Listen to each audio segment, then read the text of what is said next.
तकरीबन 2000 सालों पहले डीमन किंग ने गॉड के साथ पूरी दुनिया की मार रखी थी, पर तभी वो एक यूजलेस हीरो के हाथों से मारा गया। जब उसका पुनर्जन्म हुआ तब उसने बोला मेरा नाम देवी प्रसाद है, पर दुनिया वो उसे भूल चुकी थी। वो डिसाइड करता है कि वो अपनी नई जिंदगी में प्लॉट्स को डेवलप करेगा। हम डीमन किंग एकेडमी के एंट्रेंस एग्जाम वाला दिन देखते हैं और वहाँ पर एक अजीब सी लड़की थी। उसके हाथ से नीचे हॉल टिकट गिर चुका था, पर तभी वहाँ पर एक चुम्बेश्वरी लड़का आता है और उसका नाम एनोस था। वो अपनी पुरानी जिंदगी में एक डीमन किंग था और काफी ज्यादा खतरनाक था। उसके बाद हम देखते हैं कि वो दोनों ही एंट्रेंस एग्जाम के अंदर जाना शुरू करते हैं, पर तभी उन लोगों को गेट पर एक अजीब सा बेवकूफ लड़का दिखता है। वो एनोस को बोलता है अबे लड़की बस कहाँ जा रहा है, पर एनोस उसे वैसा इग्नोर करता है जैसा कि तुम लोग सब्सक्राइब वाले बटन करते हो। उतने में हम देखते कि जो जैप होता है उसे अब काफी ज्यादा गुस्सा आ चुका था। वो अपने फायर मैजिक का यूज करने वाला था, पर तभी हम देखते कि एनोस वहाँ पर फूंक मार देता है और उसकी फायर मैजिक के साथ आती उसकी भी फट चुकी थी। उसके बाद वो लोग एंट्रेंस एग्जाम के अंदर जा चुके थे और फर्स्ट राउंड होने वाला है ड्यूल का। एनोस का पहला ओपोनेंट कोई और नहीं बल्कि वही बेवकूफ सा लड़का था और अब वो भी एनोस के साथ ड्यूल करने के लिए वहाँ पर आ चुका था। वो एक रॉयल खानदान से था। उसके बाद हम देखते हैं कि उन दोनों में ड्यूल तो बिल्कुल शुरू हो चुका था। उसके सामने कोई और नहीं बल्कि एनोस द डीमन किंग था। उसके बाद वो लोग आपस में लड़ाई करना शुरू करते हैं। जैप के पास 7 लेजेंडरी स्वॉर्ड में से एक स्वॉर्ड थी जिसमें से की आग जल रही थी, पर तभी एनोस एक बार वापस से फूंक मारता है और वो पूरी की पूरी आग तो एकदम भस्म हो चुकी थी। वो उस बेवकूफ से लड़के को 100 बार बोलता है अबे गधे देख मुझे तेरे साथ बिल्कुल भी लड़ना नहीं है, पर वो गधा बिल्कुल भी नहीं मानता और बारी बारी करके उसे मारना शुरू कर देता है। एनोस को अब काफी ज्यादा गुस्सा आ चुका था। वो उस पर एक ही वार करता है जिससे कि उसके शरीर के एकदम चीथड़े चीथड़े हो चुके थे। और ये तो उसने अपनी कोई पावर का भी यूज नहीं किया था, बल्कि ये तो सिर्फ और सिर्फ उसकी हार्ट बीट से हो रहा था। और अब जैप काफी ज्यादा घायल हो चुका था, इसीलिए एनोस को काफी ज्यादा गुस्सा आता है और वो एक चुटकी में ही उस बेवकूफ से लड़के को यमराज के पास फेंक देता है। पर अभी भी उसका मन नहीं भरा था, इसीलिए वो उसे मेडिकेट देता है और वापस से रिवाइव करता है। और वो उस बेवकूफ से लड़के को तकरीबन 100 बार ऐसा ही करता है। सबसे पहले वो उसे मारता और वापस से रिवाइव करता जब तक कि उसका मन नहीं भर जाता। पर आखिर में जाकर जैप अपने प्राणों की भीख मांगता है और जोर जोर से रोना शुरू कर देता है। और अब एनोस को भी उस पर काफी ज्यादा दया आती है और अब वो मान जाता है। और अब पूरी की पूरी एकेडमी उसके काफी ज्यादा खौफ में थी। उसके बाद हम लोग देखते हैं कि एंट्रेंस एग्जाम कब सेकंड लेवल आ चुका है और ये होने वाला है नॉलेज एग्जाम। उन लोगों के सामने एक क्वेश्चन आता है कि आखिरकार पुराना डीमन किंग कौन था। और जब वहाँ पर एनोस जाता है तो वो बोलता है तुम्हारा बाप यानी कि मैं था। उसके बाद वो अपनी एकेडमी से बाहर जाता है जहाँ पर कि उसे वापस से वही लड़की दिखती है जिसका नाम की मीशा था। और अब वो दोनों ही काफी अच्छे दोस्त बन चुके थे, इसीलिए एनोस उसके साथ प्लॉट डेवलप करने का सोचता है। वो सबसे पहले अपने टेलीपोर्टेशन मैजिक का यूज करता है और अपनी दोस्त को अपने घर ले जाता है सिर्फ खाना खाने के लिए। पर तभी वहाँ पर एनोस की मदर काफी ज्यादा घायल हो चुकी थी क्योंकि उसे लग रहा था कि वो लड़की एनोस को उसे छीन लेगी। वो उसे पूछती है आखिरकार तुम्हें एनोस का क्या पसंद है। वो बोलती है स्वॉर्ड, मतलब कि उसका नेचर काफी अच्छा है। और अब एनोस की मदर ने भी मीशा को स्वीकार कर लिया था अपने बहू के रूप में। और हम देखते हैं कि अब एनोस और मीशा बाहर जाना शुरू करते हैं। और अब जो मीशा होती है वो भी एनोस को अपने पास्ट के बारे में बताना शुरू करती है और अपनी फैमिली के बारे में भी। पर अचानक से हम देखते हैं कि वहाँ पर एक अजीब सा बैरियर बनना शुरू हो चुका था। वहाँ पर एक अजीब सा डीमन लॉर्ड आ चुका था और ये कोई और नहीं बल्कि जैप का बड़ा भाई था। इतने में हम देखते हैं कि जैप बकलोली करना वापस से शुरू करता है, पर उसका भाई उसे एकदम जोरदार बिजली का झटका देता है। अब एनोस को काफी ज्यादा गुस्सा आ चुका था, पर वो सोचता है कि अगर ये बच्चे बकलोली कर रहे हैं तो मैं भी इनके साथ बकलोली ही करने वाला हूँ। एनोस अपने शारिंगान को एक्टिवेट करता है और जो जैप का बड़ा भाई होता है वो उस पर एक मैजिकल स्पेल के मारने के लिए जाता है। पर वो मैजिकल स्पेल बिल्कुल भी कोई काम नहीं करती क्योंकि उस मैजिकल स्पेल को किसी और ने नहीं बल्कि एनोस ने अपने हाथों से खुद बनाया था, इसीलिए वो स्पेल उस पर वर्क ही नहीं करती। पर बदले में एनोस उसे एक बढ़िया सा गिफ्ट देता है। वो सबसे पहले उसके पास जाता है, अपने शारिंगान को एक्टिवेट करता है और सबसे पहले उसके छोटे भाई को ज़ॉम्बी में कन्वर्ट करता है। उसका छोटा भाई अपने बड़े भाई से काफी ज्यादा गुस्से में आ चुका था, इसीलिए वो छोटा भाई अपने बड़े भाई को बिल्कुल खत्म कर लेता है। हम देखते हैं कि एनोस अपनी डिमोनिक आई की एबिलिटी का यूज करता है और सबसे पहले उस पूरे के पूरे बैरियर को ही खत्म कर देता है। उसके बाद हम देखते हैं कि जो एनोस होता है वो उन दोनों भाई को वापस से रिवाइवल पॉइंट में जाकर रिवाइव कर देता है ताकि वो लोग वापस से जिंदगी में आ जाए। उसके बाद एनोस उन उन दोनों को काफी ज्यादा लेक्चर देता है। अरे तुम मेरे ही खानदान के हो, मैं ही पुराना वाला डीमन किंग था और तुम दोनों अब डीमन लॉर्ड बन चुके हो। यानी कि ये दोनों कोई और नहीं बल्कि एनोस के परपोते ही थे। उसके बाद हम लोग मिथिकल एज को देखते हैं कि जब एनोस अपने प्राइम फॉर्म में था, वो उस वक्त का सबसे खतरनाक डीमन किंग था। पर अब वो जी कर काफी ज्यादा थक चुका है, इसीलिए वो सोचता है कि अब मैं लाइफ में कुछ तूफानी करूंगा। इसीलिए वो बोलता है, क्या तू ही है हीरो, आजा मुझे मार दे। वो सबसे पहले एक बैरियर को क्रिएट करता है ह्यूमंस के बीच में और डीमंस के बीच में। उसके बाद हम देखते हैं कि वहाँ पर हीरो उसे बीच में से ही चीर देता है और उसकी जिंदगी को टाटा गुड बाय कर लेता है। उसके बाद हम देखते हैं कि एनोस का पुनर्जन्म होता है और अब वो एक नई दुनिया में आ चुका है इसेकाई होकर। और अब उन लोगों का स्कूल का फर्स्ट डे शुरू हो चुका है। हमें पता चलता है कि एनोस का रैंक बिल्कुल कम आया है क्योंकि उसे नॉलेज एग्जाम में 0 प्राप्त किया है। हमें पता चलता है कि इस नई वर्ल्ड में कोई भी नहीं जानता कि पुराना डीमन किंग कोई और नहीं बल्कि एनोस था। इतने में हम देखते हैं कि वहाँ पर उन लोगों की प्लॉटेड टीचर भी आ चुकी थी जिसका नाम की एमिलिया होता है। एमिलिया एनोस को बोलती है, क्या तुम्हें कुछ आता है? उसके बाद एनोस वहाँ पर जाता है और उसे पूरी की पूरी स्पेल के बारे में सिखाता है क्योंकि स्पेल को किसी और ने नहीं बल्कि एनोस ने ही अपने प्राइम टाइम में क्रिएट किया था। उसी के साथ उनकी टीचर ये भी बोलती है कि आने वाले समय में तुम लोगों का ड्यूल टूर्नामेंट होने वाला है, तो जल्दी से मुझे बताओ कि आखिरकार तुम्हारी क्लास में से कौन कौन मॉनिटर बनने वाला है। सबसे पहले वहाँ पर एक अजीब सी सेक्सी सी लड़की आती है जिसका नाम की साशा था और दूसरा कैप्टन कोई और नहीं बल्कि एनोस होने वाला है। एनोस की टीम में सिर्फ एक ही थी जिसका नाम था मीशा और साशा के साथ पूरा का पूरा स्कूल था। हमें पता चलता है कि जो मीशा और साशा है वो दोनों तो जुड़वा बहनें हैं। उसी के साथ साशा में काफी ज्यादा ईगो भी भरा पड़ा था। वो एनोस पर अपने शारिंगान का एक्टिवेट कर देती है और बोलती है, आ जाओ तुम मेरे साथ आ जाओ। पर जो एनोस का शारिंगान होता है वो तो कुछ ज्यादा ही खतरनाक होता है। यहाँ तक कि साशा की बीबी एकदम फट कर बिल्कुल 14 हो चुकी थी। उसके बाद हम देखते कि साशा तो एक बार फिर से एनोस से मिलने के लिए वहाँ पर जाती है और वो उसे बोलती है, जो भी ड्यूल में हारेगा वो दूसरे का स्लेव बन जाएगा। और एनोस तो बड़े ही प्यार से एग्रीमेंट को मान जाता है। उसके बाद हम लोग एक हफ्ते बाद की स्टोरी देखते हैं जहाँ पर उन लोगों का ड्यूल मैच अब बिल्कुल शुरू हो चुका है। साशा की टीम में लगभग पूरा का पूरा स्कूल है और एनोस की टीम में सिर्फ मीशा है जो कि एकदम ट्रैश जैसी है। उसका काम तो बिल्कुल भी कुछ नहीं था। सबसे पहले हम लोग देखते हैं कि साशा की टीम अपनी प्रोटेक्शन के लिए एक बहुत बड़े कैसल को क्रिएट कर देती है और उसके बाद मीशा भी छोटे छोटे कैसल को बनाना शुरू करती है। पर एनोस तो एकदम चैट बंदा था, इसीलिए वो बिना रुके साशा के कैसल की तरफ आगे बढ़ना शुरू करता है। पर साशा के कैसल में काफी खतरनाक प्रोटेक्शन स्किल था, पर उसने भी कोई कच्ची गोलियां नहीं खेली। उसके पास डीमन किंग की पावर थी। वो तो एक ही झटके में उस पूरे के पूरे कैसल को गोल गोल घुमाना शुरू करता है और उसके बाद उसके साथ बास्केटबॉल खेलना शुरू कर देता है। सभी के सभी बच्चों की हालत बिल्कुल खराब हो चुकी थी, यहाँ तक कि किसी ने तो अपनी पैंट एकदम गीली कर रखी थी। और उसके बाद अब वो सभी के सभी बच्चे एक बहुत बड़ी फायर को एनोस की ओर फेंक देते हैं, पर एनोस एकदम पिद्दी सी फायर को उन लोगों की तरफ फायर कर देता है और वो फायर कुछ ज्यादा ही खतरनाक थी। उन लोगों का पूरा बैरियर एकदम खत्म हो चुका था, यहाँ तक कि उन लोगों की मैजिकल स्पेल भी अब किसी भी काम की नहीं रहती। यानी कि वो लोग तो पूरी की पूरी तरह से एकदम हार चुके हैं। यहाँ तक कि हम देखते कि जो साशा होती है अब उसने भी अपनी अंत को स्वीकार कर लिया था और वो मान जाती है कि वो एनोस की फ्रेंड बनेगी और साथ ही साथ में मीशा को अपना सिस्टर बना लेगी। और सबसे पहले उन लोगों की आंखें चमकती है और उसके बाद उन दोनों के दिल भी अब बिल्कुल मिल चुके थे और इस वाले ड्यूल को कोई और नहीं बल्कि एनोस की टीम जीती है। उसके बाद हम देखते हैं कि अगली ही रात एनोस उन दोनों बहनों को अपने घर ले जाता है सिर्फ खाना खाने के लिए। पर एनोस की मदर एकदम घबरा चुकी थी, उसे बिल्कुल भी समझ आता कि आखिरकार उसके बच्चे की स्वॉर्ड कितनी बड़ी है। उसके बाद हम देखते हैं कि वो लोग आगे बढ़ना शुरू करते हैं और उसके बाद एनोस एक अच्छे बच्चे की तरह दोनों लड़कियों को अपने अपने घर ड्रॉप कर देता है। पर आखिर में जाकर फाइनली वो लोग प्लॉट को डेवलप कर देते हैं।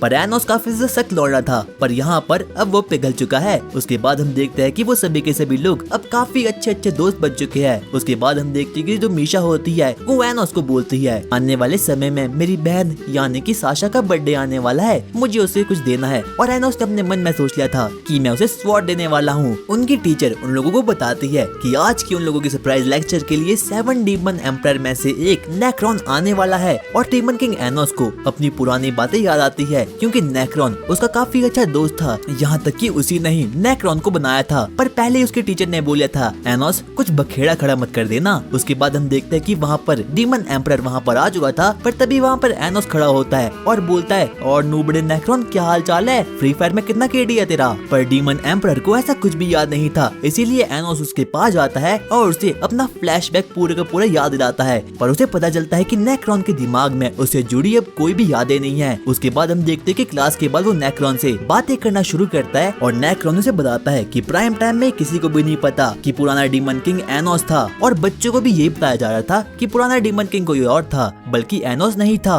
उसके बाद हम लोग देखते हैं कि अब उन लोगों का एग्जाम आ चुका है, उन लोगों को डंजन में जाना है और वहाँ पर उन लोगों को एक रिपोर्ट को कलेक्ट करना है। उसके बाद वो लोग फाइनली मान चुके थे। उसके बाद अब वहाँ पर साशा भी आ चुकी थी और अब वो दिन फाइनली आ चुका है जिस दिन की उन लोगों का डंजन एग्जाम शुरू होने वाला है। और उसके बाद वहाँ पर उन लोगों की टीचर भी वहाँ पर आ चुकी थी। उसके बाद एनोस ने बोलता है, अरे तुम चिंता मत करो, तुम मेरे साथ हो, इसका मुझे चप्पा चप्पा पता है, क्योंकि ये पुराने जमाने में मेरा ही कैसल हुआ करता था। उन सभी लोगों को वहाँ पर एक तगड़ा सा वेपन मिलने वाला है और वो वेपन काफी ही ज्यादा खतरनाक है। उसके बाद वो लोग उस डंजन को एक्सप्लोर करना शुरू करते हैं, पर आगे वहाँ पर एंड पॉइंट आ चुका था। पर तभी वहाँ पर एनोस जाता है और वहाँ पर जो खुफिया तहखाना था, उसके बाद वो लोग अंदर जाना शुरू करते हैं। वहाँ पर काफी अजीब अजीब तरीके की चीजें भी थी और उसके बाद एनोस से बताता है कि ये वाली चीजें नेचुरल मैजिकल सर्कल को बनाती है। उसके बाद हम देखते हैं कि जो एनोस होता है वो साशा को लेकर एक अजीब से तहखाने में जाता है। उसके बाद हम देखते हैं कि एनोस मीशा को लेकर एक सीक्रेट तहखाने में जाता है और बोलता है, अपनी बहन के लिए यहाँ से कोई भी बर्थडे गिफ्ट को चुरा लो। और वहाँ पर मीशा को एक फिनिक्स रॉब काफी ज्यादा पसंद आता है। उसके बाद हम देखते हैं कि वो अपनी बड़ी बहन को एकदम बढ़िया सी चीज को गिफ्ट कर देती है और अब साशा भी ये देखकर काफी ज्यादा खुश हो चुकी थी। एनोस किसी दूसरे ठिकाने में जाता है और जब वो वापस से अपने कमरे में जाता है कि अभी तक जो भी हो रहा था ये सब कुछ तो बस साशा का एक नाटक ही होता है। साशा ने मीशा को खत्म कर लिया है और अब उसके अंदर कोई भी जान नहीं बचती और एनोस को तो इस चीज को देखकर कोई भी शॉक्ड फील नहीं होता। वो बोलता है, मुझे पता ही था कि तुम ऐसा करने वाली हो। हम देखते कि जो साशा होती है उसमें काफी ज्यादा ईगो भरा पड़ा हुआ था और वो उसे पूरी की पूरी बातें बताती है कि जो मीशा है ये तो कुछ भी नहीं है, ये बस एक डॉल है और इसे तो बस फ्यूजन मैजिक से बनाया है और ये ज्यादा से ज्यादा सिर्फ और सिर्फ 15 साल ही जीने वाली है। उसके बाद जो साशा होती है वो वहाँ से भागना शुरू कर देती है, पर अचानक से जाकर एनोस उसे रोक देता है और बोलता है, मुझे तुम्हारी प्लानिंग के बारे में शुरुआत से ही पता था, क्योंकि जब भी तुम एक्साइटेड होती हो तब तुम्हारी आंखों में शारिंगान आता है, पर जब साशा ने तुम्हें गिफ्ट दिया तो तुम्हारे अंदर कोई इमोशन ही पैदा नहीं हुआ। और जब जो एनोस होता है वो मीशा को एकदम हील कर देता है और मीशा ये देखकर काफी ज्यादा शॉक्ड हो चुकी थी। वो तो एकदम डिप्रेशन में आ चुकी थी। उसे तो ये बिल्कुल भी विश्वास नहीं होता कि उसकी बड़ी बहन ने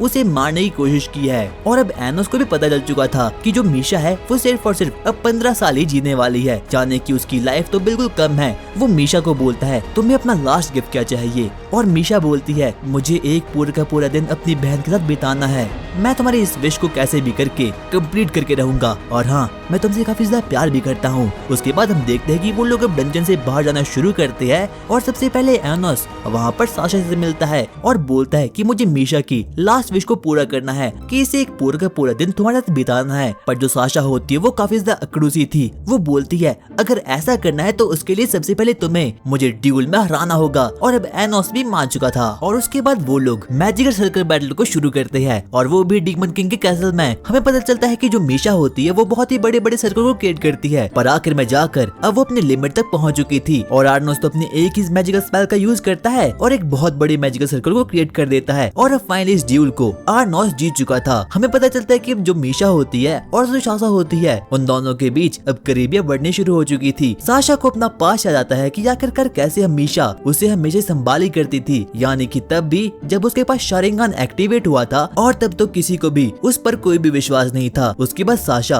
अपनी बहन मीशा को बोलती है, मैंने आज से लेकर अभी तक ये सब कुछ जानबूझकर किया ताकि तुम मुझसे नफरत करो और मैं एक मैजिकल स्पेल को क्रिएट कर पाऊँ ताकि तुम हमेशा हमेशा के लिए जिंदा रह पाओ मेरी बहन। और इस जादू करने के लिए थोड़ा नाराज होना काफी ज्यादा इम्पोर्टेंट था। उसके बाद वो एक ऐसी मैजिकल स्पेल को क्रिएट करने के लिए जा रही थी जिसकी मदद से कि उन दोनों की किस्मत बदल जाएगी, यानी कि मीशा की किस्मत साशा को आ जाएगी और साशा की किस्मत मीशा को आ जाएगी, यानी कि अब साशा मरने वाली है। पर जब साशा अपनी मैजिकल स्पेल को क्रिएट करने वाली तभी हम देखते हैं कि मीशा उसे ऐसा करने से रोक देती है और बोलती है, बड़ी बहन मैं मर जाऊंगी पर मैं तुम्हें कभी भी मरने नहीं दूंगी। और आर्नोस उनके इस सभी चीजों को देख रहा था और वो बोलता है, अबे मैं इस दुनिया का पापा हूँ, मैं कुछ भी कर सकता हूँ, मैं तुम दोनों बहनों को जिंदा करके दिखाऊंगा। उसके बाद आर्नोस डिसाइड करता है कि वो टाइम मैजिक का यूज करने वाला है जो कि इस पूरी की पूरी दुनिया में काफी ज्यादा इलीगल है। वो सबसे पहले दोनों बहनों के पास जाता है और उसके बाद अपने मैजिकल सर्कल को वहाँ पर क्रिएट कर डालता है। उसका मैजिकल सर्कल काफी ज्यादा खतरनाक था पर तभी हम देखते हैं कि वहाँ पर नेक्रोन आता है और आर्नोस की चेस्ट में एक बहुत बड़ी स्वॉर्ड को डाल देता है ताकि वो उसे खत्म कर पाए। और ऐसा उसने इसीलिए किया था क्योंकि टाइम मैजिक का यूज करना इस पूरी की पूरी दुनिया में बिल्कुल इलीगल है। पर तभी आर्नोस बोलता है, अबे नेक्रोन तो इतना बड़ा हो गया कि अपने ही पापा को मारेगा। वो उसे एक ही शॉट में वहाँ से बाहर फेंक देता है और अपनी स्पेल पर काम करना शुरू करता है। उसके बाद वो दोनों पर फेट मैजिक का यूज करता है। हमें पता चलता है कि अब वो दोनों ही टाइम मैजिक तक पहुंच चुके थे पर तभी हम देखते कि अचानक से वहाँ पर टाइम गार्डियन आ चुका था। टाइम गार्डियन सबसे पहले नेक्रोन की पावर को अपने अंदर एब्सॉर्ब करता है और अब वो काफी ज्यादा शक्तिशाली बन चुका था। उसके पास अब टाइम की अलग अलग पावर्स आ चुकी थी। आर्नोस उस पर अटैक करने की बहुत कोशिश करता है पर आर्नोस का एक भी अटैक उसे लग नहीं पाता और अब वो टाइम गार्डियन काफी ज्यादा बेहतरीन बन चुका था। वो एक के बाद एक करके उसकी शील्ड को ब्रेक करना शुरू करता है और आखिर में जाकर वो आर्नोस के पीछे से उसकी स्वॉर्ड को उसके मुंह में डाल देता है। पर आर्नोस एक डीमन किंग था और वो बोलता है, तेरा पापा पीछे है और हाँ मेरा केडी फ्री फायर में 7 का था। और इसे सुनकर नेक्रोन की भी एकदम फट चुकी थी पर वो अभी भी नहीं मानता। वो टाइम मैजिक का यूज करता है और अब वो उसके बाद टाइम फ्रीजिंग मैजिक का यूज करता है जिसकी वजह से कि सभी की सभी चीजें बिल्कुल फ्रीज हो चुकी थी सिवाय आर्नोस के, क्योंकि जो आर्नोस है वो इमॉर्टल है, उस पर स्पेल का कोई भी यूज नहीं होता क्योंकि आधे से ज्यादा स्पेल तो उसने खुद ही बनाई थी। उसके बाद वो नेक्रोन के पास जाता है और बोलता है, अबे पिद्दी से मैं तुझे एक ही शॉट में खत्म कर लूंगा। सबसे पहले वो अपने शारिंगान को एक्टिवेट करता है और उसके बाद नेक्रोन की चटनी मार देता है। उन दोनों बहनों के पास जाता है और अपने फेट मैजिक को यूज करता है और अब उसका फेट मैजिक एकदम खतरनाक हो चुका था और अब उसका फेट मैजिक फाइनली अब पूरा हो चुका था। वो टाइम से आगे पहुंच चुका था। उसके बाद वो लास्ट में जाकर टाइम गार्डियन को ही खत्म कर देता है। हमें पता चलता है कि वो एक बार फिर से रिवाइवल पॉइंट में जाकर नेक्रोन को वापस से रिवाइव करता है क्योंकि नेक्रोन बचपन में उसका चड्डी बड़ी था और बोलता है, और नेक्रोन नूबड़े कैसा है। और उसके बाद आखिर में जाकर नेक्रोन भी उसे माफी मांग लेता है। और अब फाइनली आर्नोस ने कुछ इस प्रकार का जादू मंत्र कर लिया है जिसकी वजह से कि वो दोनों बहनें हमेशा ही जिंदे रहने वाली है, यानी कि उन दोनों की ह्यूमन वैल्यू तक। उसके बाद हम देखते हैं कि वो दोनों बहनों में कुछ ज्यादा ही प्यार होना अब शुरू हो चुका था। आर्नोस सबसे पहले मीशा के पास जाता है और वहाँ पर उसे रिंग बनाता है और बोलता है, आज से तू मेरी पसंदीदा औरत है। और जिसे सुनकर साशा को काफी ज्यादा जेलस फील होता है क्योंकि वो भी आर्नोस की स्वॉर्ड का अनुभव करना चाहती है। उसके बाद हम देखते हैं कि अगले दिन शुरू होता है और अब वहाँ पर उनकी क्यूटी सी टीचर आती है। वो उन्हें बताती है कि आगे चल के तुम्हारे फ्यूचर में स्वॉर्ड टूर्नामेंट होने वाला है पर इस वाले टूर्नामेंट में कोई भी हाइब्रिड टीचर नहीं बनने वाला और ना ही तो वो लीडर बन सकता है। पर तभी वहाँ पर एक अजीब सी वर्थलेस गर्ल खड़ी होती है और बोलती है, आप ऐसा नहीं कर सकते।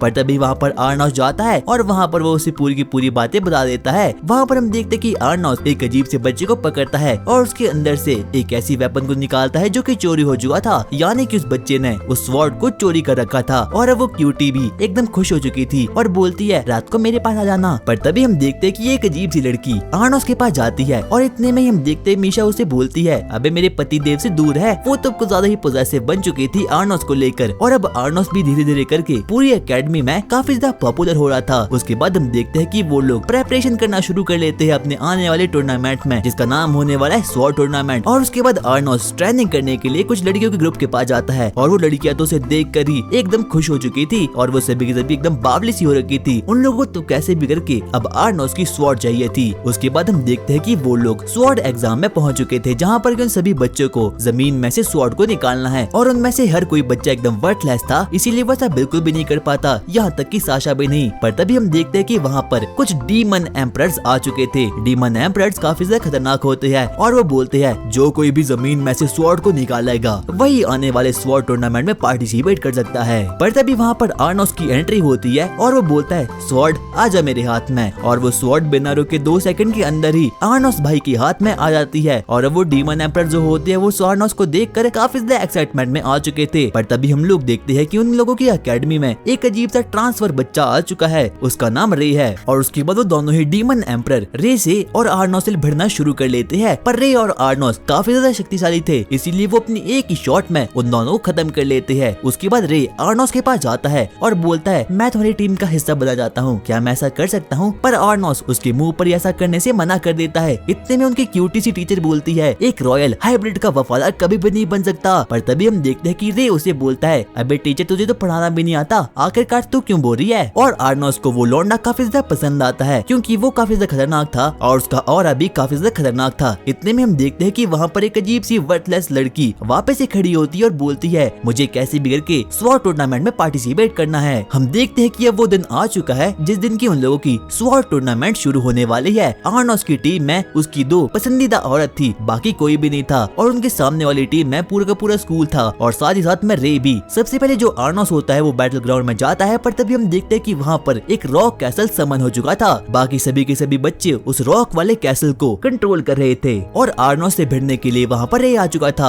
आर्नोस सबसे पहले एक बड़ी लकड़ी को लेता है और उसे वो स्वॉर्ड के रूप में यूज करने वाला है रे के साथ बैटल करते हुए। उसके बाद उन दोनों की एक लेजेंडरी बैटल शुरू होती है। उन दोनों की बैटल काफी ज्यादा खतरनाक होती है। हम देखते हैं कि जो मीशा होती है वो दूर से ये कैनन को ब्लास्ट कर देती है ताकि वो लोग उस कैसल वाले मॉन्स्टर को खत्म कर पाए। और साशा भी अपना काम कर रही थी। वो दोनों बहनें मिलकर एक बहुत बड़े अटैक को उसकी ओर फेंक देती है और उसके बाद उसकी चीथड़े उड़ा देती है। पर उस कैसल के पास एकदम रीजनरेशन पावर थी, वो तो बिल्कुल भी नहीं मरता। इतने में हम देखते हैं कि वहाँ पर एक अजीब सी लड़की आती है और वो साशा पर अटैक करना शुरू कर देती है। वहीं दूसरी तरफ हम देखते हैं कि जो रे होता है वो भी आर्नोस को काफी ज्यादा कड़ी टक्कर दे रहा था। और अब वहीं पर साशा ने भी अब अपने फिनिक्स रोब की पावर को वहाँ पर निकाल दिया था। वो अपने फिनिक्स रोब को वहाँ पर समन कर देती है। पर तभी वहाँ पर अब मीशा भी आ चुकी थी ताकि वो अपनी बहन को रोक पाए और उसकी मदद कर पाए। और अब उन दोनों के ऊपर ही तगड़ा सा अटैक होने वाला था। पर तभी हम देखते कि दोनों बहनें अपने पूरे के पूरे ऑरा को रिलीज करवाती है और एक ही शॉट में उन दोनों को बिल्कुल दूर दूर फेंक लेती है। और वहीं हम देखते कि पृथ्वी पूरी की पूरी डिस्ट्रॉय हो रही है रे और एनोस की अटैक से। उन दोनों की बैटल काफी ज्यादा खतरनाक हो रही है। रे भी बिल्कुल भी कमजोर नहीं है और एनोस तो है ही डीमन किंग। उन दोनों के बीच काफी कड़ी टक्कर होती है। दोनों के पास ही शारिंगन और ब्याकुगान था। वो एक के बाद एक करके एक दूसरे पर अटैक करना शुरू करते हैं और आखिर में जाकर रे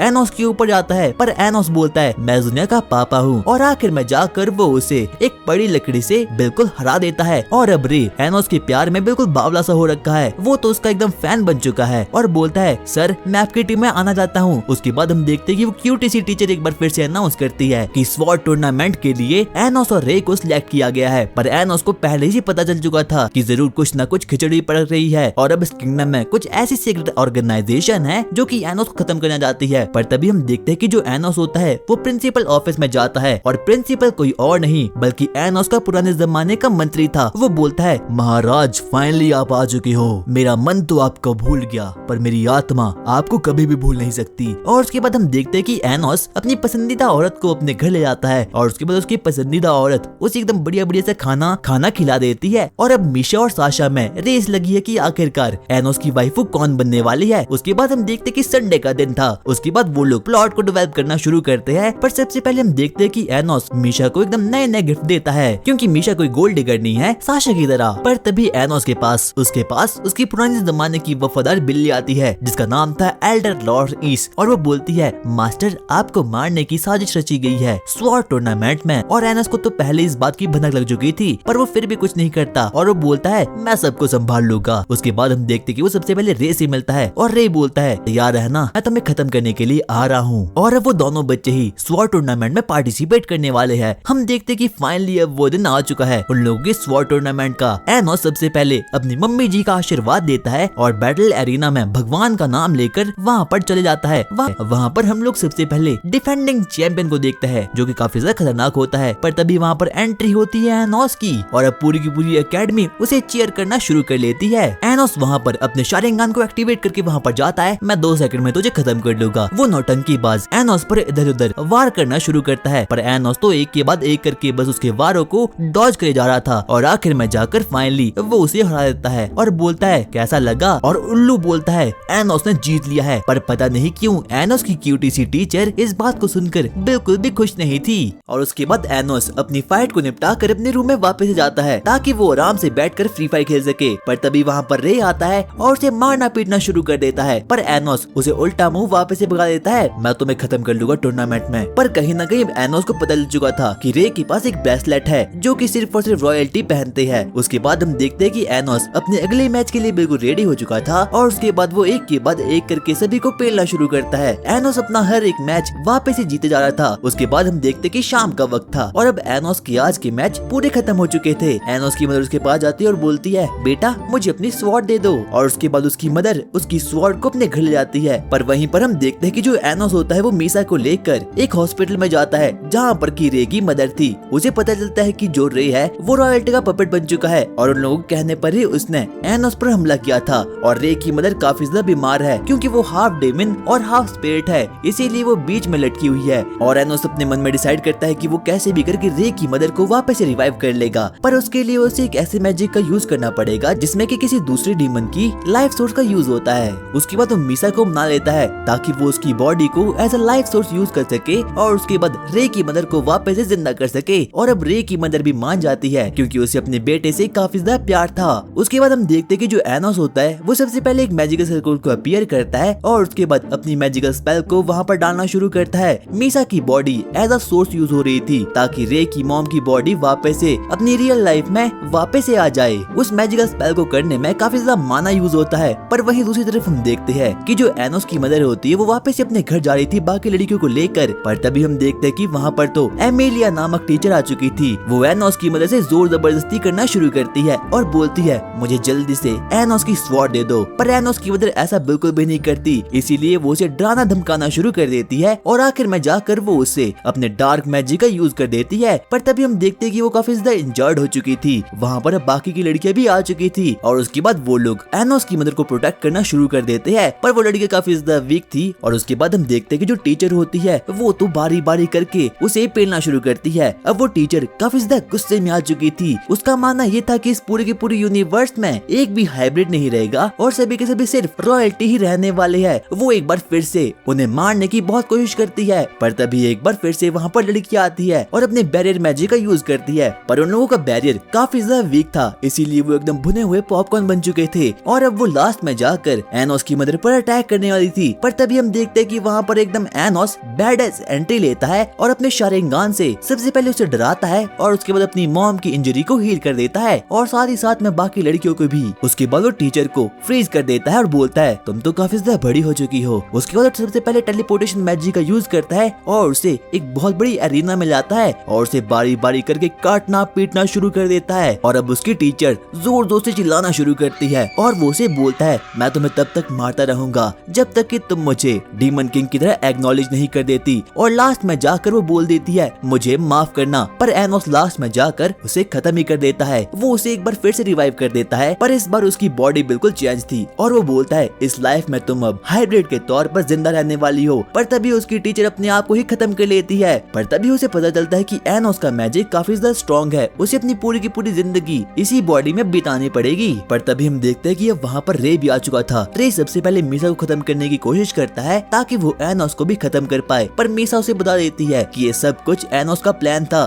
ताकि वो लोग रे की मदर को वापस से जिंदा कर पाए। पर रे को उन लोगों पर बिल्कुल भी कोई भी विश्वास नहीं था और उसके बाद रे वहाँ से भागना शुरू कर देता है। हम देखते कि एनोस भी वहाँ पर आ चुका था और अब नेक्स्ट दिन शुरू हो चुका था और आज के दिन ही उन लोगों का ड्यूल शुरू होने वाला है और जो कोई भी इस मैच को जीतेगा वो डीमन किंग का हकदार बन जाएगा। वो लोग सबसे पहले स्पिरिट ड्रेन ब्रेसलेट को पहनते हैं ताकि वो लोग अपने माना को एकदम रिड्यूस कर पाए और ताकि ये पृथ्वी बिल्कुल भी खत्म ना हो पाए। उसके बाद हम देखते हैं कि उन लोगों की एक लेजेंडरी बैटल शुरू हो चुकी थी। उन सभी की जो स्वॉर्ड होती है वो तो काफी ज्यादा खतरनाक होती है और एनोस को तो पहले से पता था कि जो रे है वो रॉयल्टी की ऑर्डर को फॉलो कर रहा है, क्योंकि जो रे की मदर है वो काफी ज्यादा बुरी कंडीशन में है और वो कभी भी मर सकती है। इसीलिए ना चाहते हुए भी उसे एनोस को खत्म करना ही होगा ताकि वो अपनी मदर को वापस से जिंदा कर पाए। रे अपनी फुल पावर से उस पर अटैक करना शुरू करता है। उन दोनों की बैटल तो एकदम लेजेंडरी थी। वो एक के बाद एक करके एक दूसरे पर स्वॉर्ड मारना शुरू करते हैं और लास्ट में जाकर वो लोग एक बहुत बढ़िया सा अटैक करते हैं जिसमें कि एनोस अपने एक हाथ को खो देता है और अब रे की स्वॉर्ड एकदम टूट चुकी थी। पर तभी हम देखते हैं कि अचानक से वहाँ पर एक अजीब सा मैजिकल सर्कल एक्टिवेट हो चुका था। वहाँ पर जो उल्लू होता है वो ट्रांसफॉर्म हो चुका था और वो कोई और नहीं बल्कि एल्डर मेल्स में कन्वर्ट हो चुका था, यानी कि वही बुड्ढा जिसने कि एनोस को डीमन किंग के रूप में एक्नॉलेज कर लिया था। वो सबसे पहले एक पोर्टल को वहाँ पर निकालता है और वहाँ पर कुछ एल्डर एम्परर्स भी आ चुके थे ताकि वो एनोस की जिंदगी को खत्म कर सके। पर एनोस उन्हें सीधा ही एकदम पट्ट से हेडशॉट मार देता है। पर अब जो एल्डर होता है ये काफी ज्यादा खतरनाक बन चुका था। हमें पता चलता है कि एनोस ने रे का ब्रेसलेट भी एकदम खत्म कर लिया है और अब रे को रॉयल्टी के ऑर्डर को फॉलो करने की कोई भी जरूरत नहीं है। उसके बाद हम देखते कि जो एल्ड्रीमैन होता है वो सबसे पहले एक पोर्टल को ओपन करता है और रे की मदर को और रे को दोनों ही पोर्टल में वहाँ पर फेंक देता है। और उस एल्ड्रीमैन के पास डार्क माना था और डार्क माना इस पूरी की पूरी जिंदगी में काफी ज्यादा रेयर होता है और साथ ही साथ में सबसे ज्यादा स्ट्रॉन्गेस्ट भी। वो सबसे पहले एनोस पर अटैक करना शुरू करता है और एनोस के पास तो सिर्फ और सिर्फ एक ही हाथ है और साथ ही साथ में उसके हाथ में स्पिरिट ड्रेन ब्रेसलेट भी लगा है और अब तो उसका माना भी बिल्कुल भी अच्छा नहीं है और अब वो हार भी सकता है। और वो बुड्ढा तो एक के बाद एक करके अपने काले जादू से अटैक करना शुरू करता है। अब पूरी की पूरी पृथ्वी अंधकार से भर चुकी थी। वो रे और उसकी मदर पर भी अटैक करना शुरू करता है, पर तभी हम देखते कि एनोस और रे साथ मिलकर काम करते हैं, पर उसका अभी भी कुछ भी नहीं बिगड़ता और रे अब मरने वाला था। पर तभी हम देखते कि रे की मदर उसके पास आती है और बोलती है, बेटा मैं हमेशा ही तुम्हारे साथ रहने वाली हूँ। और अचानक से अब वो एक स्वॉर्ड में कन्वर्ट हो चुकी थी। वो स्वॉर्ड एक लाइटनिंग स्वॉर्ड थी और अब रे के पास अपना लाइटनिंग ऑरा आ चुका था। वो लाइटनिंग मैजिक का यूज करता है और डार्क मैजिक को एकदम तोड़ देता है और अब एल्ड्रीमैन भी पूरी तरह से हार चुका था। वो सबसे पहले एनोस पर वापस से अटैक करना शुरू करता है क्योंकि जो उसके पास शक्तिशाली स्वॉर्ड थी वो काफी ही ज्यादा खतरनाक थी। वो एनोस को एक डार्क बैरियर में बंद कर लेता है और उसके अंदर पेलना शुरू कर देता है, पर एनोस को तो कुछ भी नहीं होता। वो सबसे पहले वहाँ से बाहर आता है और उसके बाद एल्ड्रीमैन को खत्म कर लेता है। और एल्ड्रीमैन के अंदर एक बहुत ही अजीब सा कीड़ा था और उसके बाद एनोस उस कीड़े को ही खत्म कर लेता है और वो बुड्ढा फाइनली अपनी रियल होश में वापस से लौट चुका था। हमें पता चलता है कि ये सब कुछ कोई और नहीं बल्कि फेक डीमन किंग कर रहा है जिसका नाम है एनोस डेलिविया।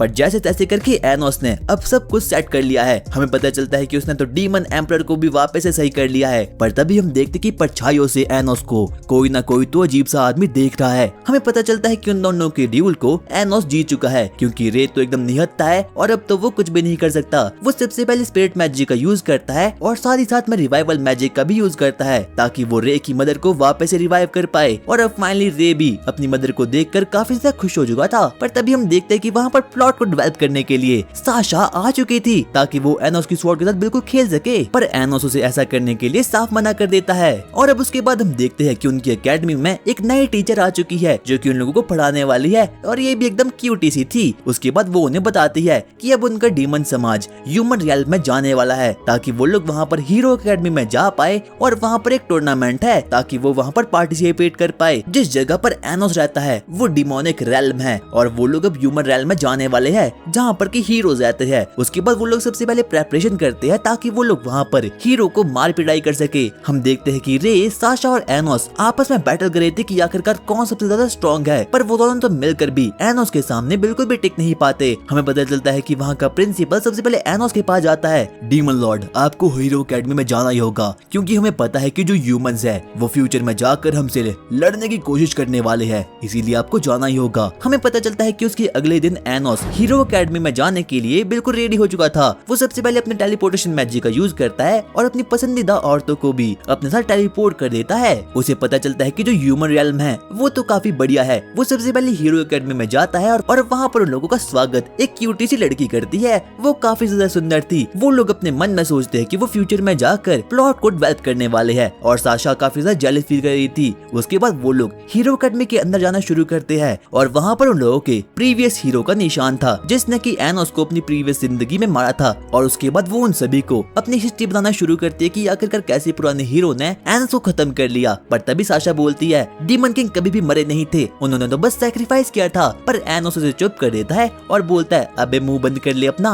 उसके बाद हम देखते हैं कि वहाँ पर कुछ हीरोज आ चुके थे जो कि रीइंकार्नेशन हुए थे यहाँ पर ताकि वो नए नए हीरोज बन पाए और नए नए डीमंस को खत्म कर पाए। हम देखते हैं कि वहाँ पर तो एक अजीब सा पढ़ाकू बच्चा आ चुका था और उसके बाद वो एनोस की बेइज्जती करना शुरू करता है और बोलता है कि जो डीमन लोग होते हैं उनके पास तो कोई भी पावर नहीं होती। और उसके बाद वहाँ पर अब और भी हीरोज आ चुके थे। वो बिना कुछ कहे बस एनोस पर अटैक करना शुरू करते हैं, पर एनोस बस एक ही फूक को मारता है और उसके पूरी की पूरी मैजिकल स्पेल को अब जीरो कर देता है। और अब फ्यूचर में जाकर हीरो एकेडमी और डीमन एकेडमी के बीच काफी सारे टूर्नामेंट होने वाले हैं, इसीलिए वो लड़की भी उन्हें प्रिपेयर होने के लिए बोल देती है। और एनोस तो पैदा होकर ही एकदम रेडी होकर आया था। उसके बाद एनोस हीरोज की लीडर से भी मिलता है और अब वो वक्त आ चुका था जब हीरो एकेडमी और डीमन एकेडमी के बीच मैजिकल बैटल शुरू होने वाली है। सबसे पहले वहाँ पर एक हीरो एकेडमी का लौंडा आता है और वो अपनी मैजिकल स्पेल को बोलता है अंतर मंतर झूल जुलंतर, और उसका मैजिकल स्पेल तो बड़े ही आराम से परफॉर्म हो चुका था। उसके बाद हम देखते हैं कि वहाँ पर डिमोनिक लड़का आता है, पर उससे तो कुछ भी नहीं होता। पर एनोस बोलता है तुम लोग चीटिंग कर रहे हो, यहाँ पर तुम लोगों ने एंटी मैजिक स्पेल का यूज किया है। वो सबसे पहले वहाँ पर अपनी स्पेल को डालता है और बोलता है ये देखो तुम्हारा एंटी मैजिक स्पेल, और एनोस सभी के सभी हीरोज के सामने एक हॉली स्वॉर्ड को भी क्रिएट कर देता है। और अब कहीं ना कहीं एनोस को भी बात पता चल चुकी है कि जो ह्यूमन अकेडमी है उन्हें कैसे भी करके डीमन किंग की अकेडमी पर वॉर करना है, ताकि वो इस पूरी की पूरी यूनिवर्स को ह्यूमन का रेल्म बना पाए और हर एक डीमन को इस पूरी की पूरी जिंदगी से खत्म कर पाए। और अब वो दिन आ चुका है जिस दिन की डीमन किंग अकेडमी और हीरोज की अकेडमी के बीच मुकाबला शुरू होने वाला है। वहाँ पर हम देखते हैं कि वहाँ पर तो दोनों चीजों के प्रिंसिपल भी थे। उसके बाद वो लोग डिसाइड करते हैं कि जो आने वाला टूर्नामेंट होने वाला है वो अंडर वाटर होने वाला है, और अंडर वाटर टूर्नामेंट काफी ज्यादा घातक साबित होता है। उसके बाद हम देखते हैं कि एनोस बोलता है मैं जाने वाला हूँ, लड़ाई के लिए मेरी टीम जाने वाली है। पर तभी वहाँ पर क्लास का मॉनिटर बच्चा आता है जो कि एक डीमन ही था, और वो अपने प्रिंसिपल से बोलता है मैं जाने वाला हूँ। और हालांकि वो उस प्रिंसिपल का फेवरेट बच्चा था, इसीलिए वो ऐसा करने के लिए मान जाती है। उसके बाद हम देखते हैं कि उन लोगों के बीच एक ड्यूल होना शुरू हो चुका था। सबसे पहले डीमन किंग अकेडमी वाटर के नीचे अपना एक बहुत बड़े कैसल को क्रिएट कर देती है, और उसके बाद हम देखते हैं कि देखते ही देखते हीरोज की अकेडमी भी एक बहुत बड़े कैसल को बना देती है, ताकि वो अपने माना को और मैजिक को काफी बढ़िया तरीके से रिस्टोर कर पाए। उसके बाद वो लोग एक दूसरे पर अटैक करना शुरू करते हैं। पर तभी हम देखते हैं कि जो हीरोज की अकेडमी होती है वो तो एक के बाद एक करके उन पिद्दे से डीमन को बारी बारी करके खत्म कर रही थी। और एनोस को भी पता चल चुका था कि जो हीरोज की एकेडमी है वो जरूर कोई न कोई चीटिंग कर रही है, क्योंकि उन लोगों ने होली मैजिक का यूज किया है। और अब जो भी समुद्र का पानी है वो होली हो चुका है, और अब सभी के सभी हीरोज को एकदम इनफिनिट सोर्स मिल रहा है एनर्जी का। और अब डीमन किंग एकेडमी के बच्चों की पैंट एकदम गीली हो चुकी थी। हम देखते हैं कि वहाँ पर कुछ हीरोज आ चुके थे, और उन हीरोज की शील्ड काफी ज्यादा खतरनाक होती है, क्योंकि उनके पास इनफिनिट माना था। उसके बाद वो लोग ट्रायंगुलर मैजिक का यूज करते हैं और डीमन किंग एकेडमी के बच्चों के कैसल को पूरी की पूरी तरह से उड़ा देते हैं। पर तभी हम देखते हैं कि हीरो अकेडमी का टीचर बोलता है तुम तो बिल्कुल भी खतरनाक नहीं हो, मेरे बच्चे तुम्हें 2 सेकंड के अंदर ही खत्म कर लेंगे। डीमन किंग एकेडमी की टीचर उन लोगों को बचाने के लिए समुद्र में उतरने वाली थी, पर तभी एनोस उसे रोक लेता है और बोलता है क्यूटी मैं जाने वाला हूँ। वो अपने मैजिक का यूज करता है और बारी बारी करके हर एक डिमोनिक बच्चे को समुद्र से बाहर निकाल देता है। और उन लोगों की कंडीशन बिल्कुल भी सही नहीं थी। प्रिंसिपल उन लोगों को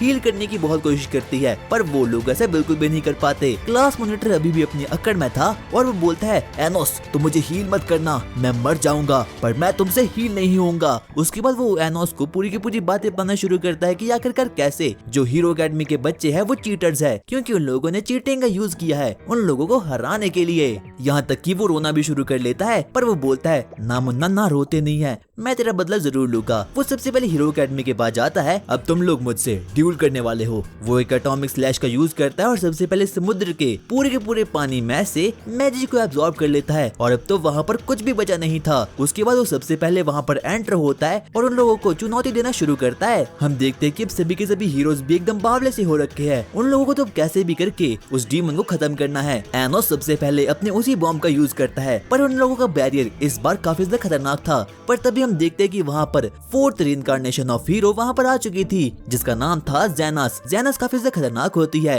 वो पहली बार एनोस के पूरी अटैक को भस्म कर लेती है, और अब एनोस भी काफी ज्यादा एक्साइटेड हो चुका था हीरोज अकेडमी के बच्चों को पेलने के लिए। वो सबसे पहले वहाँ पर टेलीपोर्ट हो चुका था मीशा को लेकर, और हम देखते हैं कि जो मीशा होती है उसे काफी ज्यादा दिक्कत आ रही थी वहाँ पर सांस लेने में, पर तभी एनोस उसे हील कर देता है। मीशा उसके बाद अपनी रिंग की पावर का यूज कर और देखते ही देखते वो वहाँ पर बहुत से कैसल को क्रिएट कर देती है। उसके बाद हम देखते हैं कि वहाँ पर सभी के सभी रीइंकार्नेटेड हीरो वहाँ पर आ चुके थे, और उसके बाद वो लोग मीशा पर अटैक करना शुरू करते हैं। पर तभी एनोस उनके रास्ते में आ चुका था, पर वो लोग एनोस को ही ट्रैप करने की कोशिश करते हैं। पर एनोस भाई काफी ज्यादा सख्त लौंडे थे, वो एक के बाद एक करके अपने एटॉमिक बॉम्ब का यूज करते हैं और एक के बाद एक करके हीरो को पेले जा रहे थे। हम देखते कि वहाँ पर पूरी की पूरी डिस्ट्रक्शन हो चुकी थी, और इतने में ही सभी के सभी हीरोज अचानक तरीके से ऑटो हील होना शुरू हो चुके थे। पर तभी हम देखते कि वहाँ पर अब साशा भी आ चुकी थी वॉर में पार्टिसिपेट करने के लिए। वो टूर्नामेंट अब धीरे धीरे करके एक वॉर में तब्दील हो रही थी। सभी के सभी हीरोज अपनी पूरी जी जान लगा लेते हैं डीमंस को खत्म करने के लिए, और यहाँ तक कि कोई डीमंस भी बिल्कुल कम नहीं थे। एनोस सबसे पहले उनमें से एक हीरो को घायल कर देता है, और उसके बाद अपने शारिंगान की मदद से दूसरे हीरोज को भी खत्म करने की बहुत कोशिश करता है। उतने में हम देखते कि वहाँ पर रे भी आ चुका था, और रे तो एक बच्चे का हाथ ही एकदम तोड़ देता है। और अब हम लोग देखते हैं कि जो डीमन लोग होते हैं वो हीरो पर धीरे धीरे करके काफी ज्यादा भारी पड़ रहे थे। उन लोगों के पास चाहे जितनी भी स्वॉर्ड हो और अब वो लोग डीमन लोगों का कुछ भी बिगाड़ नहीं पाते। हम देखते हैं कि अब वहाँ पर एनोस भी आ चुका था और एनोस तो बारी बारी करके सभी के धज्जे उड़ाना शुरू करता है। इतने में हम देखते कि एनोस से भिड़ने के लिए वहाँ पर दो सबसे सुपीरियर वाले हीरोज वहाँ पर आ चुके थे, जिनके पास ट्रिपल एस रैंक की पावर्स होती है। और एनोस तो उन लोगों से अकेले ही भिड़ना शुरू कर देता है। पर एनोस का जो बैरियर था वो काफी ज्यादा ही सही था,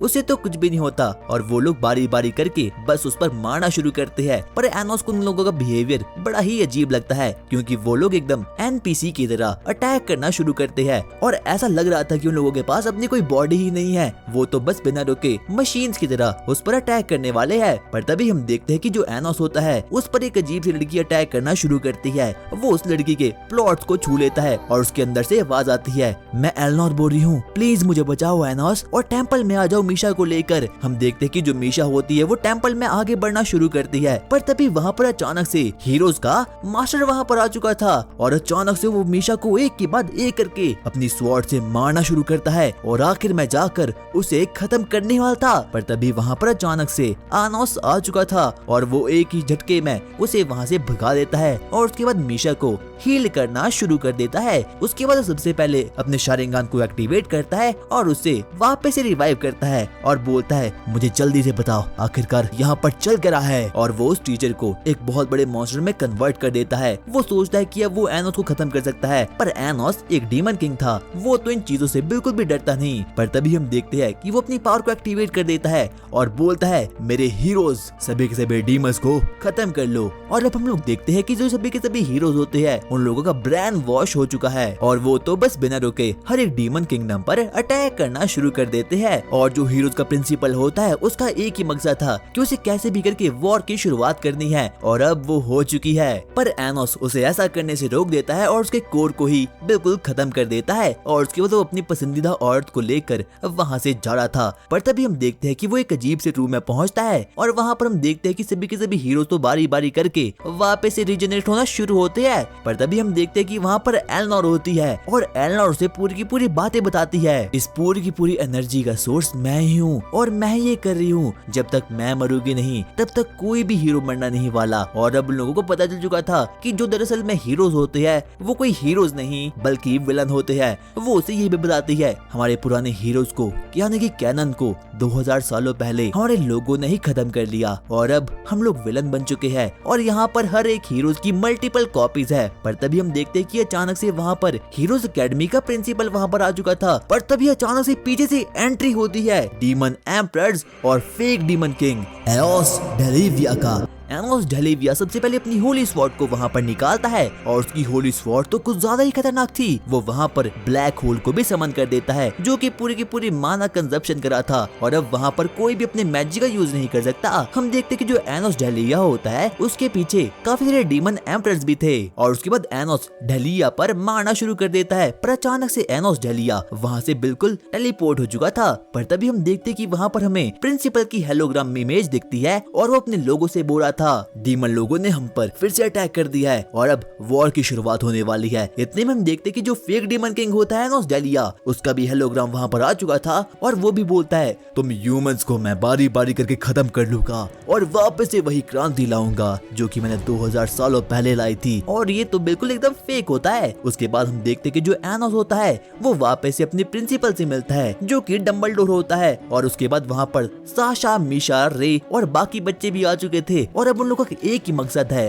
कि उन लोगों को कैसे भी करके इस वॉर को रोकना है जो कि हीरोज और डीमंस के बीच में हो रही है, क्योंकि उन लोगों को पता है कि वॉर से कभी भी किसका अच्छा नहीं होता और एंड रिजल्ट इसका बहुत बुरा आने वाला है। हम देखते कि रे तो बारी बारी करके सभी को पेले जा रहा था और जो एनोस डेलिविया की आर्मी होती है वो भी बॉर्डर पर जाना शुरू करती है ताकि वो हर एक हीरो के किंगडम्स को बिल्कुल खत्म कर ले। पर तभी हम देखते कि वहाँ पर एनोस आ चुका था और बारी बारी करके उनकी आर्मी को पेलना शुरू करता है। वो तो बिल्कुल भी किसी पर तरस नहीं दिखाता जाता और एक के बाद एक करके सभी को पेलना शुरू करता है। डम्बलडोर भी बड़े ही अच्छे तरीके से उसकी पूरी की पूरी मदद कर रहा था और साथ ही साथ में उसके काफी सारे दोस्त भी उसकी मदद कर रहे थे। और उसके बाद हम देखते हैं कि जो एओस डेलिया होता है वो हीरोज को मारने के लिए वहाँ पर जाने वाला था, पर तभी अचानक से वहाँ पर एक अजीब सा ब्लैक बैरियर समन हो चुका था। ये एनोस का काम था और उसके बाद एओस डेलिया अपनी हॉली स्वॉर्ड को निकालता है और एनोस पर मारना शुरू कर देता है। और एनोस भी बिल्कुल कम नहीं था, वो अपने शारिंगान को एक्टिवेट करता है और बोलता है आखिरकार तुम हो कौन, तुम फेक डीमन किंग हो। और उसके बाद उसे पता चल चुका था कि जो एओस डेलिया यानी कि फेक डीमन किंग है वो कोई और नहीं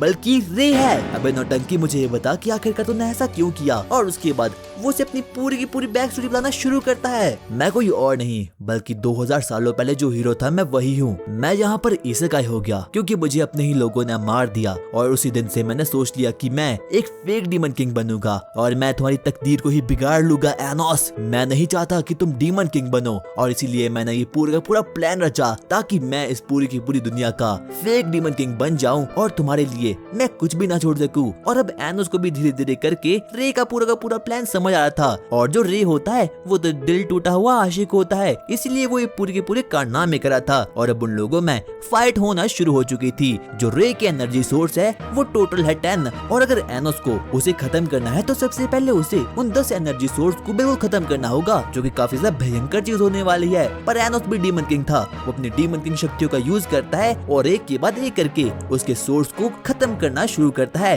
और अब लास्ट में जाके उसके सिर्फ 2 सोर्स बच चुके थे और अब अंत में जाकर उसका सिर्फ और सिर्फ एक ही सोर्स बच चुका था। अचानक से रे वहाँ से नीचे गिर जाता है।